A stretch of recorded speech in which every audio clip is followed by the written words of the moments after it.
दोस्तों, हम व्यक्तिगत रूप से सभी स्त्रियों का सम्मान करते हैं और हमारा मानना है कि जैसे ब्रह्मांड का संचालन सर्वशक्तिमान ईश्वर करते हैं, वैसे ही संसार के संचालन में एक स्त्री का भी महत्वपूर्ण योगदान होता है। इस कहानी के माध्यम से हम यही संदेश देना चाहते हैं कि स्त्री को सिर्फ एक भोग की वस्तु ना माना जाए, बल्कि उसे माता, बहन और पुत्री के रूप में वो सम्मान मिलना चाहिए जिसकी वो हकदार है।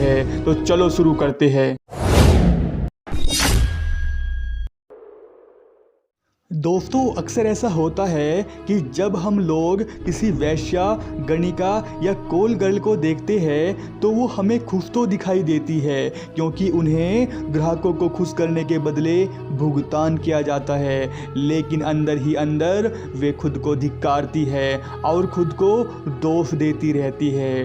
दोस्तों, ऐसी ही कुछ कहानी है आम्रपाली की, जो ऐसा जीवन जीने के लिए मजबूर थी। आम्रपाली बचपन से ही इतनी सुंदर थी कि उसे पाने के लिए सेनापति, राजा और राजकुमार सब एक दूसरे को मरने मारने को तैयार रहते थे। मतभेद से बचने के लिए और राज्य में शासन बनाए रखने के लिए राजा ने इस लड़की को नगर वधू घोषित कर दिया और एक ऐसा कानून बनाया गया कि नगर वधू के प्रेमी तो कई हो सकते हैं, लेकिन कोई उससे शादी नहीं कर सकता। आम्रपाली की सुंदरता और लावण्य के धनी लोग इतने दीवाने थे कि आम्रपाली ने कुछ ही सालों में एक छोटे मोटे राजा जितना धन इकट्ठा कर लिया था। उसके महल के आगे हमेशा सोने के बड़े बड़े रथ खड़े रहते थे। इतना सब कुछ होने के बावजूद भी आम्रपाली के अंदर हमेशा एक खालीपन सा रहता था। आम्रपाली का शरीर जितना सुंदर था, उससे भी सुंदर उसकी आत्मा थी, जो सच्चे प्रेम के लिए तरसती थी। क्योंकि आम्रपाली खुद से वैश्या नहीं बनी थी, उसे ज़बरदस्ती वैश्या बनाया गया था। दोस्तों, आम्रपाली की वैश्या बनने की भी एक दुख भरी कहानी है, जिसे मैं किसी अन्य वीडियो में आपके साथ ज़रूर साझा करूंगा। आम्रपाली ने जीवन में धन और ऐश्वर्य तो बहुत कमाया, लेकिन सच्चे प्रेम के लिए वो हमेशा तरसती रही। इस देह व्यापार में आम्रपाली के अंदर कुछ मर रहा था और इसी तड़प में वो अंदर ही अंदर जल रही थी। फिर एक बार गौतम बुद्ध अपने शिष्यों के साथ वैशाली पधारे। सभी शिष्य प्रतिदिन भिक्षाटन के लिए वैशाली की गलियों में घूमा करते थे। वैशाली में ही आम्रपाली का महल भी था। फिर एक दिन एक युवा भिक्षु आम्रपाली के महल के आगे से गुजरा। आम्रपाली और भिक्षु की आंखें मिली। भिक्षु ने आम्रपाली को झुककर श्रद्धापूर्वक प्रणाम किया। भिक्षु तो सब में ईश्वर के अंश को ही देख रहा था, लेकिन इधर आम्रपाली के मन में उस युवा भिक्षु के लिए प्रेम का बीज अंकुरित होने लगा। क्योंकि आज तक सब उसकी सुंदरता को देखते थे, लेकिन आज पहली बार किसी ने उसे इंसान के तौर पर पहचाना था और उसे इंसान होने का गौरव महसूस कराया। आम्रपाली उस पर मोहित हो उठी। उसने अपने परकोटे से कहा, आप अंदर आइए और भोजन ग्रहण कीजिए। उस भिक्षुक के पीछे और भी कई अन्य भिक्षुक थे। उन्हें युवा भिक्षुक से ईर्ष्या होने लगी। भोजन देने के बाद आम्रपाली ने उस युवा भिक्षु से कहा, हे महात्मन, आज से 3 दिनों के बाद बारिश का मौसम शुरू होने वाला है, जो अगले 4 महीनों तक रहेगा। मैं चाहती हूँ कि इस दौरान आप मेरे महल में ही विश्राम करें। मैं आपको पूर्ण रूप से आश्वस्त करती हूँ कि मैं किसी भी तरह आपके ध्यान में बाधा उत्पन्न नहीं करूँगी, बल्कि जितना मुझसे हो सकेगा सच्ची श्रद्धा से आपकी सेवा करूँगी। दोस्तों, दरअसल बौद्ध भिक्षु साल के 8 महीने जगह जगह घूमकर बौद्ध धर्म का प्रचार करते हैं और वर्षा ऋतु में एक जगह रुककर विश्राम करते हैं। युवा भिक्षु ने कहा, इसके लिए मुझे अपने स्वामी गौतम बुद्ध से अनुमति लेनी होगी। उनकी अनुमति के बाद ही मैं आपके निमंत्रण को स्वीकार कर सकूंगा। युवा भिक्षु की बात सुनकर अन्य भिक्षुक नाराज हो गए।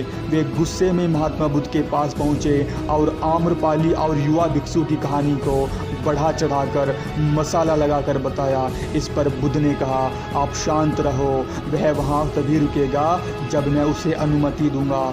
थोड़ी देर बाद वो युवा भिक्षु भी गौतम बुद्ध के पास पहुंचा और उनके चरण स्पर्श करके उन्हें सारी बात बताई और फिर कहा, अगर आप अनुमति देंगे तभी मैं वहां जाऊंगा। बुद्ध ने उसकी आंखों में देखते हुए कहा, तुम वहां रह सकते हो। इसके पश्चात युवा भिक्षु वहां से आम्रपाली के महल के लिए चल पड़ा। बुद्ध की बातें सुनकर वहां उपस्थित सभी भिक्षुकों को बड़ा आघात पहुंचा।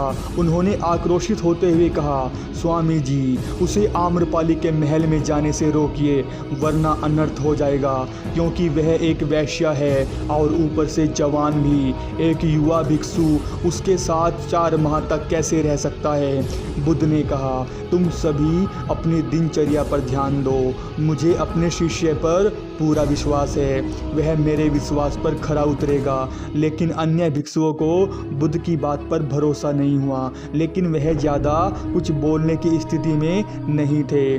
4 माह पश्चात युवा भिक्षु जब वापस लौटा तो पीछे पीछे आम्रपाली भी थी।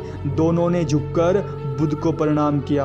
आम्रपाली ने बुद्ध से भिक्षुणी संघ में प्रवेश देने की इजाज़त मांगते हुए कहा, मैंने आपके भिक्षु को प्रेमवश अपनी तरफ आकर्षित करने की पूरी कोशिश की, पर इनके साथ रहकर मैंने जाना कि शरीर और वासनाओं से कहीं बढ़कर प्रेम, शांति और आनंद है। अब मैं भी इसी आनंद को पाना चाहती हूँ। कुछ देर बाद महात्मा बुद्ध ने संदेह करने वाले भिक्षुओं को एक उपदेश दिया।